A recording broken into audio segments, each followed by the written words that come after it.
In this lesson, we'll discuss operation of the F-15C's APG-63 V1 radar. This is a look-down, shoot-down radar, meaning, unlike older radars, it can detect and fire at targets below your altitude.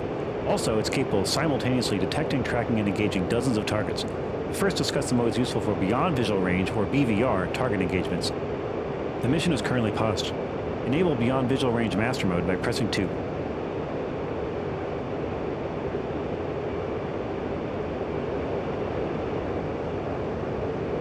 You can tell you're no longer in navigation mode because the ADI button on the instrument panel is no longer lit, and some of the navigation information is no longer displayed on the HUD.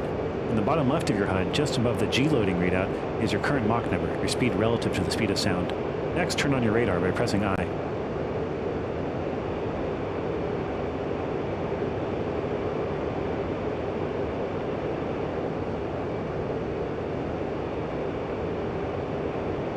Our VSD has now come alive, displaying data from your radar.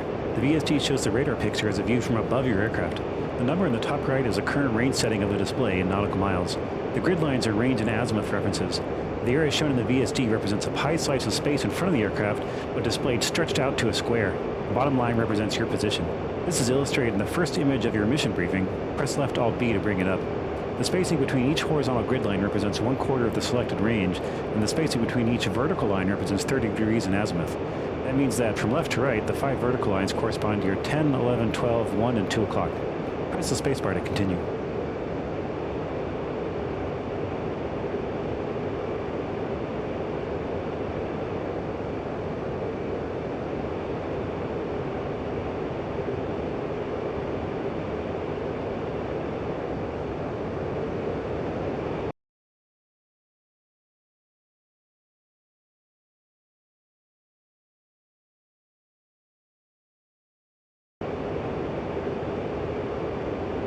The default radar mode in navigation or BVR mode is long-range search or LRS. In this mode, the radar antenna repeats left-to-right scans at different elevation angles to scan the space in front of the aircraft. The carets on the bottom and left edges of the VSD show the current angle of the antenna as it progresses through the scan pattern. The default azimuth scan zone width is 120 degrees, but you can switch to half this width. This will give faster updates at the expense of a smaller scan zone. To switch to the narrower scan zone, press right Control minus. Do this now.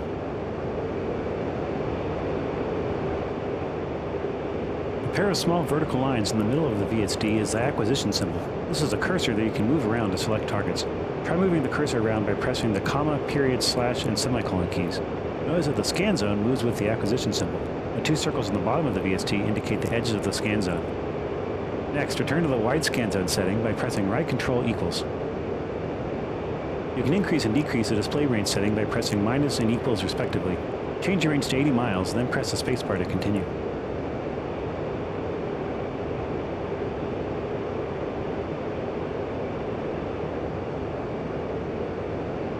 I've added 2 aircraft flying ahead of you.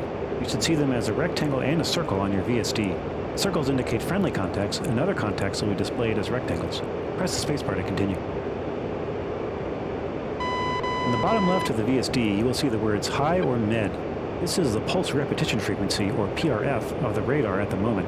Different PRFs have better detection ranges in different situations. High PRF is better for high closure rate targets, such as when you and your target are flying towards each other, while medium PRF has less range but can better detect medium to low closure targets. The default PRF setting of LRS mode is interleaved, where the radar cycles between high and medium PRFs as it scans. This is handy when you do not know the closure rate of the target already. You can manually cycle between the interleaved high and medium settings by pressing right Shift I. I've added 2 aircraft, one flying towards you, high closure, and one flying away, low closure. Practice adjusting your PRF and notice how different PRF settings will detect different targets. When you lose detection of a target, it will take a few seconds to fade from your radar screen. After you've done this, select high PRF and press the spacebar to continue.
Just as the radar has a set range of angles it scans in azimuth, it also has a set range it scans in elevation. The altitude range your radar is sweeping at the distance of the acquisition symbol is shown in thousands of feet by the two numbers on the left edge of the VSD. The farther out the acquisition symbol is, the greater range of altitude your radar will cover. There's a notional illustration of this in picture 2 in your briefing. The gray aircraft are out of view of your radar. You can tilt the radar antenna up and down to change its elevation coverage by pressing right shift semicolon and right shift period respectively. I've had 2 aircraft flying towards you about 20 miles away, one below you and one above you. Adjust the antenna elevation up and down until you've detected both aircraft. Then press the spacebar to continue.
That covers LRS mode.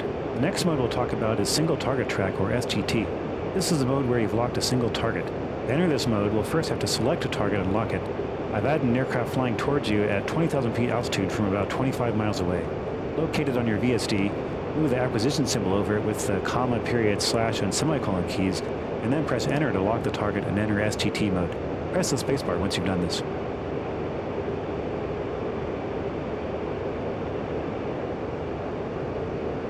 In single target track mode, the radar is no longer scanning around but is fixed on the target.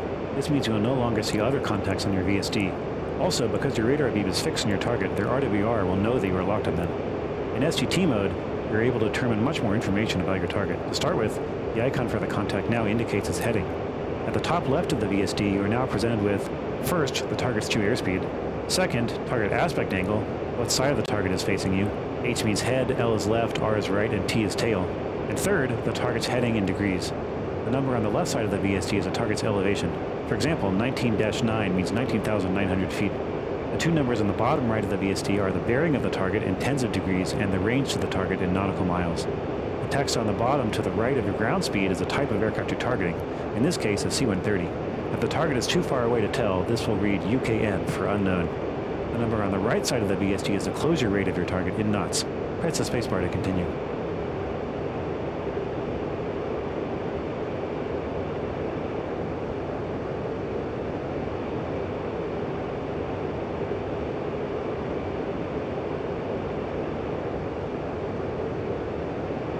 In STT, your HUD will also provide information about the locked target. The box that appears is referred to as the target designation box, and it graphically illustrates the location of your target. This box will have an X inside it, as it does now when the locked target is friendly, to remind you not to shoot them. In the bottom right of the HUD, the number after R is the range to the target in miles, and the single letter on the bottom row is the target aspect, currently H for head.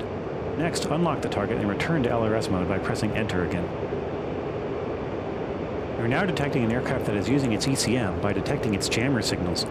This is shown in your VSD as a column of hollow rectangles. When an aircraft is using its ECM, you will be able to determine its azimuth but not its distance or any other information until you're close enough that your radar can overpower the ECM, around 15 to 23 miles. You can still lock onto a jamming aircraft though. This is called Home on Jam, or HOJ mode. Move the acquisition symbol over one of the hollow rectangles and enter HOJ mode by pressing Enter to lock. You are now in HOJ mode as indicated in the HUD. In the VSD, a vertical line through the column of rectangles indicates you're locked onto the jammer source. Because you're passively locking onto the jamming signals from the target, your target will get no lock notification from their RWR. In HOJ mode, You can still launch missiles at your locked target, but the missiles will be less effective since they will have less information to make their targeting calculations. Once you get close enough that you can achieve a normal radar lock, you will automatically transition from HOJ to SGT mode. Unlock the target and return to LRS mode by pressing Enter. If it isn't already, set your radar display range to 40 miles, minus and equals to adjust range, and switch to the interleaf PRS, right shift I to cycle PRF. Next, we'll talk about track while scan or TWS mode. You can switch between LRS and TWS by pressing right Alt I. Do this now.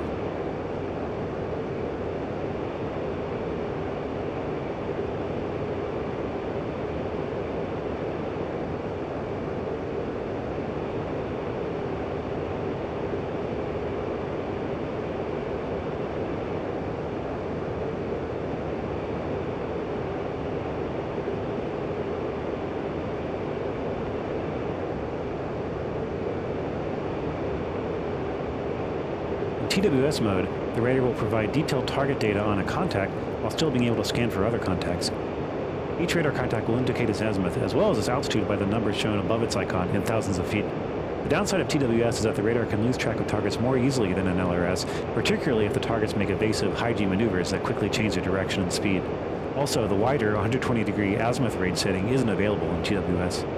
In TWS, you won't have an indication of the current PRF setting, so you'll have to remember what it is or switch back to LRS to check.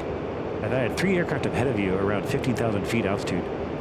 Move the acquisition symbol over one of the contacts and press Enter once to select it. Press the spacebar once you've done so.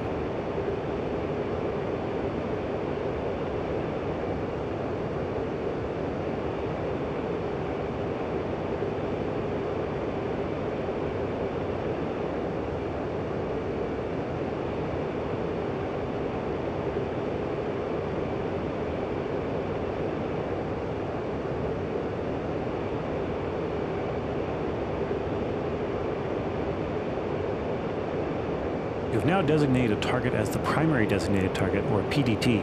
The VST and HUD displays are similar to SGT, except you will continue to track the other contacts. The PDT is represented in the VST by a roughly star-shaped symbol. Note that the target aspect indications H, L, T, or R in the VST and in the HUD are now prefixed by a number. This is the target aspect angle in tens of degrees. Another perk of TWS is that when you lock a target, the target will get no lock warning from their RWR. Next, move the acquisition symbol over an unselected target and press Enter once. Press the spacebar once you've done this.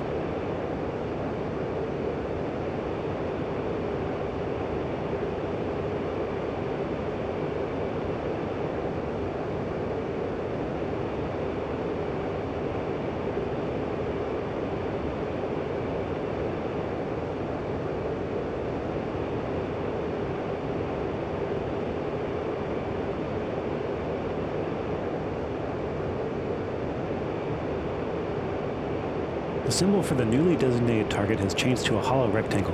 This is referred to as a secondary designated target, or SGT.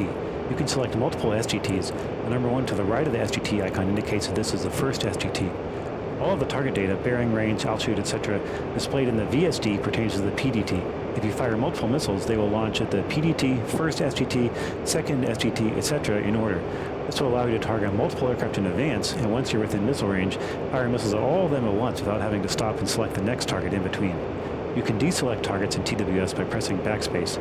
You can switch to SGT by placing the acquisition symbol over a PDT or SGT and pressing Enter again. Do this now, and then press the spacebar to continue.